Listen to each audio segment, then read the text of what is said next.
आपको क्या क्या ठोकना है ठीक से ठोकेंगे। आप बहस आपस में करेंगे। एलओपी को माफी मांगनी चाहिए, अपने शब्दों को वापस लेना चाहिए।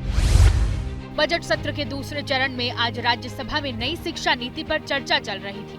डिप्टी स्पीकर ने कांग्रेस नेता दिग्विजय सिंह को बोलने का मौका दिया, लेकिन दिग्विजय सिंह के बोलने से पहले ही नेता प्रतिपक्ष मल्लिकार्जुन खड़गे खड़े हो गए। खड़गे बोलना चाहते थे। 1 मिनट देंगे आप?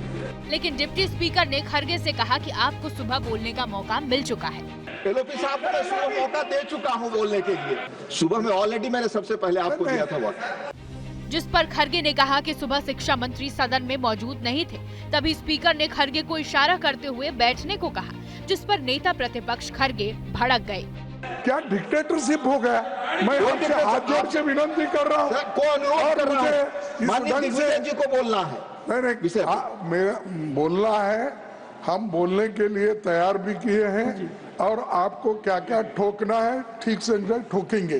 खड़गे के इन्हीं शब्दों पर बीजेपी ने आपत्ति दर्ज की। बीजेपी ने इसे चेयर का अपमान बताते हुए माफी की मांग की। लीडर ऑफ द ऑपोजिशन जो इतने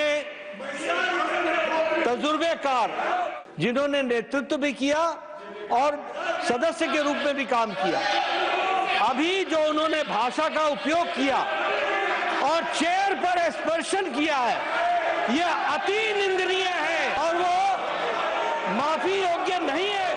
फिर भी एलओपी को माफी मांगनी चाहिए और बताना चाहिए, अपने शब्दों को वापस लेना चाहिए।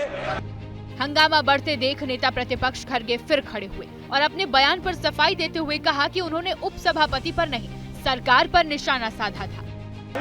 मैं कभी आपके लिए नहीं बोला। मैं सरकार के पॉलिसी को हम ठोकेंगे ये कहा। माफ करना, अगर आपको मेरे बातों से अगर ठोस लगी है तो मैं आपसे माफी मांगता हूँ, मैं सरकार से नहीं। माननीय खड़गे जी ने चेयर से माफी मांगी है। ये उनका एक सांसद के रूप में और एक वरिष्ठ नेता के रूप में ये जेस्चर जो है ये सराहनीय है। लेकिन उन्होंने जो सरकार के बारे में भी जो शब्दावली बोली है वह भी निंदनीय है और वह भी कार्रवाई से एक्सपेंड होना चाहिए। लेकिन सरकार इस मुद्दे पर फिलहाल खड़गे पर नरम नहीं दिख रही। कल से शुरू हुआ सत्र 4 अप्रैल तक चलेगा, यानी तब तक सदन में हंगामा रहने वाला है। For exclusive and insightful videos, subscribe to our new channel ABP Live Premium.